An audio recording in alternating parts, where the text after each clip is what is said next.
Retornando a Brasília, presa na Itália, Carla Zambelli voltou a atacar a justiça brasileira durante uma audiência na CCJ da Câmara. Janaína Camelo chegando com todas as informações, ela participou, claro, de forma remota nessa audiência da Câmara, não é isso? Janaína, bem-vinda, boa noite. Isso mesmo, viu, Thiago? Boa noite para você, boa noite para todo mundo que está assistindo a gente aqui na Jovem Pan News. Ela participou por videoconferência diretamente do presídio onde ela está presa, lá na Itália, aguardando ali, inclusive, o processo de extradição aqui ao Brasil, né?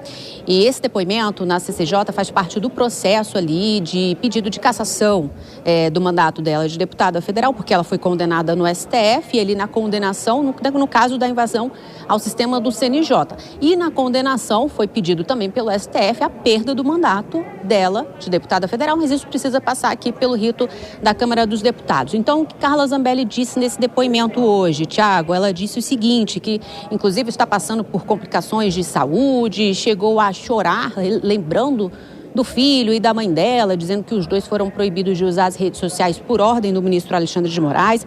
Sobre Alexandre de Moraes, disse que sofre uma perseguição por parte do ministro, disse que o processo contra ela foi um processo injusto, dizendo que o ministro foi vítima do caso e, ao mesmo tempo, o juiz e o relator do caso, enfim.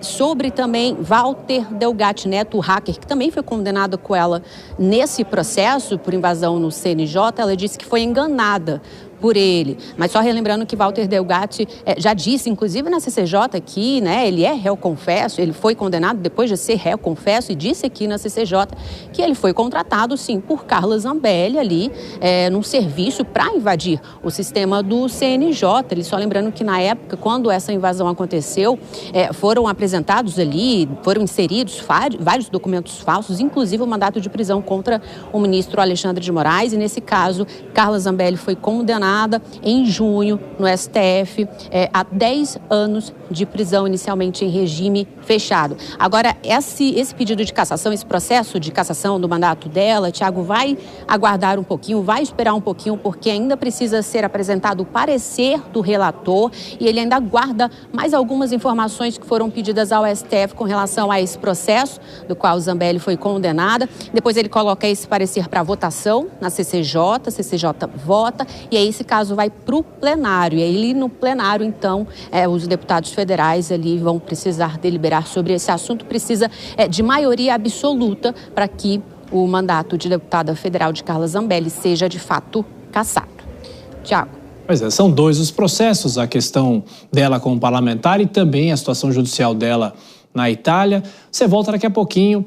A Janaína Camelo com as informações do Judiciário, mais um giro com os nossos comentaristas. Começo por você agora, Túlio, apelando para o seu lado do direito, né?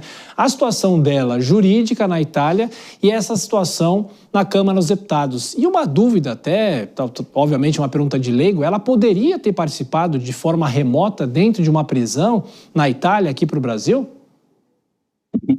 Olha, Thiago, eu vou começar de trás para frente. Acredito que ela não poderia participar de forma remota porque não existe previsão regimental para que os deputados façam o exercício de seu mandato à distância. É o que acontece em relação a Eduardo Bolsonaro, por exemplo, que queria assumir uma liderança e, pela decisão da presidência, não foi possível exatamente por essa ausência de previsão regimental.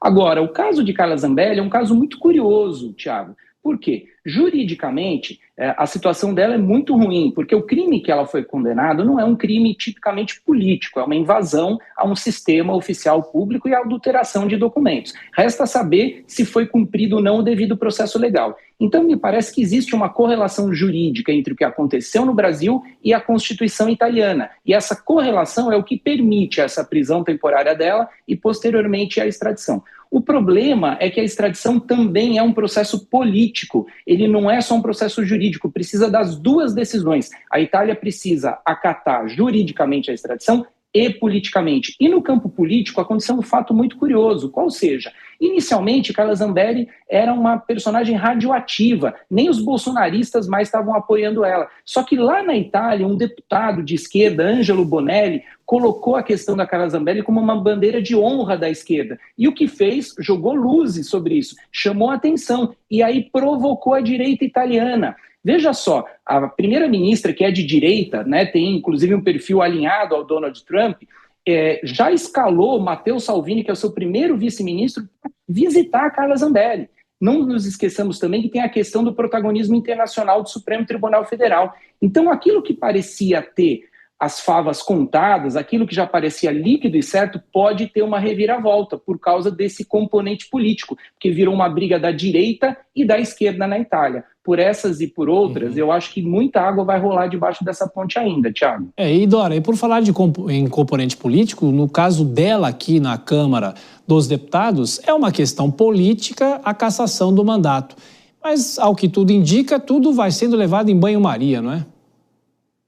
Olha, nem sei se é banho-maria, porque o mandato dela está perdido, tá certo? Primeiro que a pena, quando o Supremo condena, já tem automaticamente a perda de mandato. Aí a Câmara precisa referendar. Isso é um processo meramente formal, porque ainda que a Câmara levasse em banho-maria, postergasse, chegasse até o fim do mandato dela, como é que ela vai exercer mandato, gente? Está na prisão na Itália.